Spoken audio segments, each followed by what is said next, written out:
Assalamualaikum guys. Apa khabar semua? Selamat pagi-pagi, selamat petang-petang, selamat malam-malam. So alhamdulillah hari ini kita berada di SMT Sdn Bhd dah. Jadi ada beberapa buah bas yang dah siap lah kan. Jadi kita buatlah beberapa review. Orang kata dah lama tak ada review. Review bas panjang-panjang dekat YouTube. Jadi hari ni kita nak review untuk sebuah bas Lion Star yang dibuat oleh Gemilang Coachworks yang berada di negeri Johor. Bas yang dimiliki oleh Teraju Travel. So bas kita tengok dulu bahagian mata bertentang mata untuk bas ini. Bas yang serba-serbi warna hijau. Bahagian grill tengah hijau muda dan mempunyai lips di sekeliling warna putih. So yang menarik juga bahagian lampu hadapan. Terdapat juga sedikit warna pink di situ. So jom kita tengok wajah penuh untuk bas Lion Star ini. So inilah dia wajah penuh untuk Lion Star Gemilang.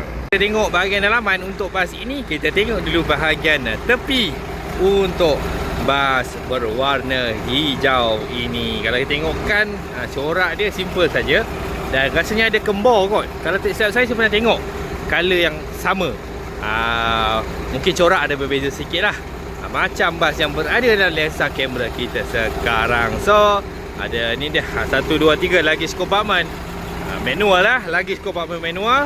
So bahagian belakang ni ada tertulis besar K380 Common Rail. So inilah lampu yang ada bahagian belakang, full LED. So kalau tengok belakang masih lagi original. Cuma lampu lah ada tukar daripada mentol biasa menjadi lampu menggunakan LED. So bahagian belakang juga mempunyai menggunakan warna hijau dan ada logo Scanner V8 dekat atas. Alright, so yang ini bahagian dalaman untuk bas serba-serbi hijau tadi yang kita tengok bahagian luaran dia. Bas yang berwarna hijau tadi. Dan inilah seat yang dibuat oleh TKH. Sekarang kita daripada belakang kita perlahan-lahan menuju ke hadapan.